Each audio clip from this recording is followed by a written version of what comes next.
நம்ம பிறகு நான் அதை சொல்றேன். ஆனா இதே வந்து நல்லத்துவனார் சொல்றாரு பரிபாடல்ல. அப்போ இங்க பாத்தீங்க அப்படின்னா இந்த பகுப்பினுடைய நுட்பம் என்ன அப்படின்னு அறிவியல் பின்புலத்தோடு பார்க்கும்போது பாருங்க, இன்னைக்கு அந்த புலமே வந்து வேனில் முடங்கல்ல போட்டோ பீரியட் போட்டோ பீரியட் அப்படின்னா ஒளி வமயம் அப்படின்னு ஒளிகள் வந்து இந்த இடத்துல காலத்துல குவியும் அப்படின்னு சொல்றாரு. இன்னைக்கு இது வந்து இன்றையோடைய அறிவியல், நான் பேசுறது இன்றைய அறிவியல் தெரியுங்களா இது.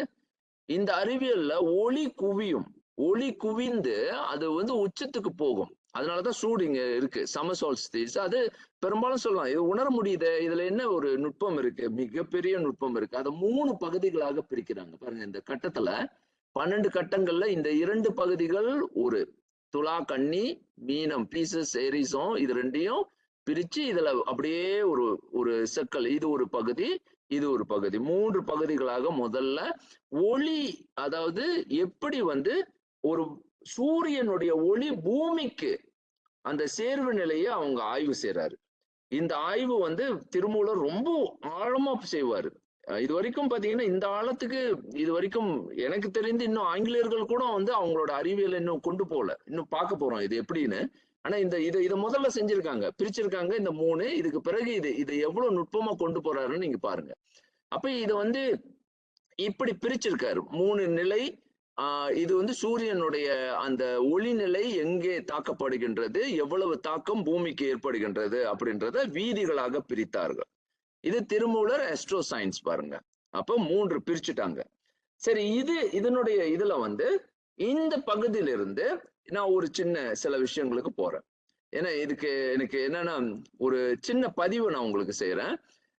இதுல வந்து என்னன்னா தமிழர் 60 அறுபான் மான, அதாவது தமிழர் செக்ஸாஜெசிமல் பேஸ் 660, அதாவது 60 அறுபான் மான கால கணிய முறையை தமிழர்கள் வந்து ஒரு மிக பழைய நிலை, அதாவது முன்பு அது ஒரு சிலப்பதிகார காலத்திலே நாளிகை கணக்கு நமக்கு வந்துருச்சு. இன்னைக்கு வந்து என்னமோ பேசுறாங்க 60 என்பது நமக்கு என்னமோ ஒரு புதிய எண் போல இன்னைக்கு பேசிட்டு இருக்காங்க. இப்ப நம்ம பார்ப்போம், இதுல ஒரு நாள் வந்து 60 நாளிகை 24 மணி நேரம். 20 மணி நேரம்.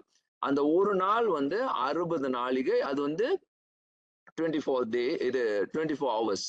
அப்ப ஒரு நாளிகை அப்படின்னு நீங்க கேட்டீங்கன்னா எவ்வளவு அப்படின்னா 24 நிமிடம். இந்த 24 நிமிடத்தில் உள்ள ரகசியத்தை பின்பு பேசுவோம். இது எப்படி 24, இந்த ஒரு நாளிகை எப்படி தேர்ந்தெடுத்தாங்க, இது 24 நிமிடத்தினுடைய ரகசியம் என்ன அப்படின்றத நம்ம பிறகு பார்ப்போம்.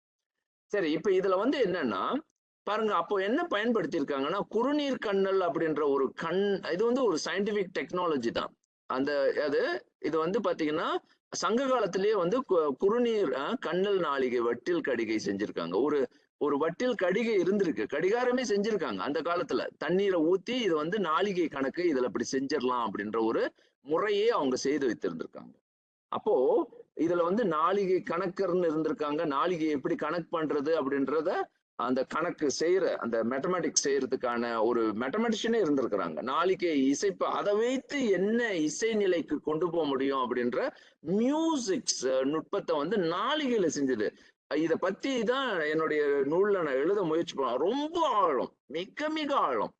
அப்ப இசைக்கருவிகளை வந்து நாளிகை கணக்கில் பகுத்து இசைப்பர் அப்படின்ற ஒரு பெரிய நுட்பம் வந்து இதுல இருக்கு.